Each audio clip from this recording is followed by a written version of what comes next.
லோக்கினா fans யாரும் வருத்தப்படாதீங்க. அது என்ன விஷயம்னு தெரிஞ்சுக்கணும்னா நம்ம சேனலுக்கு நீங்கள் புதுசாக இருந்தால் சப்ஸ்கிரைப் பண்ணி சப்போர்ட் பண்ணுங்கள். வாங்க வீடியோக்குள்ளே போகலாம்.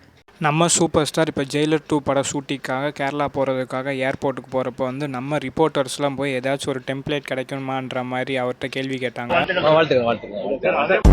அப்போ ஒரு புத்திசாலி ப்ரெஸ் ரிப்போர்ட்டர் தேவையில்லாத கேள்வி வேணாம், நீங்களும் கமலும் சேர்ந்து எப்போ ஒரு படம் பண்ண போகிறீங்க அப்படின்ற மாதிரி கேள்வி கேட்டாங்க. அதுக்கு சூப்பர் ஸ்டார் என்ன சொன்னார்னா, நானும் கமலும் சேர்ந்து ஒரு படம் பண்ண போகிறோம், அது உண்மை தான், ஆனால் அப்புறம் டேரக்டர் யாருன்னு தெரியல அப்படின்ற மாதிரி சொன்னார். ஏன்னா அவர் போன வாரமே RKFI ஃபிலிம்ஸில் போய் அவரும் கமலும் டிஸ்கஸ் பண்ணியிருக்காங்க. டேரக்டர் யார் போடலாம் அப்படின்னு சொல்லி இன்னும் டிஸ்கஸ் பண்ணிக்கிட்டு இருக்காங்களாம். இப்போ லோக்கி நான் டேரக்டர் இல்லையா அப்படின்னு கேட்டிங்கன்னா, லோக்கினா ஆல்ரெடி கோயம்புத்தூரில் கொடுத்த ப்ரெஸ் மீட்டில் அவர் மேலே ஏகப்பட்ட நெகட்டிவ் கமெண்ட்ஸ்லாம் வந்துக்கிட்டு இருக்கு. அது மட்டும் இல்லாமல் லோகேஷ் கனகராஜ் கடைசியாக எடுத்த 4 படத்தில் 22 ஹீரோஸ்த்தை இன்ட்ரடியூஸ் பண்ணியிருக்கேன் அப்படின்ற மாதிரி சொல்லியிருக்காரு.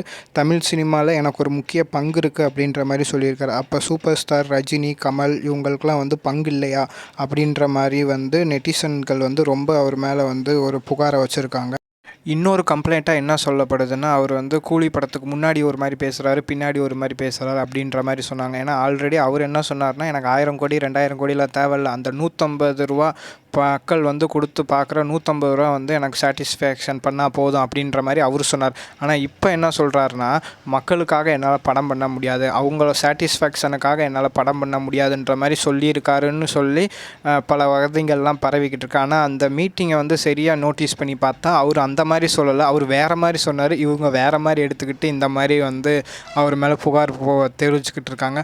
அது மட்டும் இல்லாமல் இப்போ சூப்பர் ஸ்டாரையும் கமலையும் வச்சு படம் பண்ணக்கூடிய ஒரே ஆள் பிரதீப் ரங்கராஜன் தான் அப்படின்ற மாதிரி சொல்லிக்கிட்டு இருக்காங்க. நீங்கள் கமெண்ட் பாக்ஸில் கமெண்ட் பண்ணுங்கள், யார் இந்த படத்தை டைரக்ட் பண்ணால் நல்லாயிருக்கும்னு.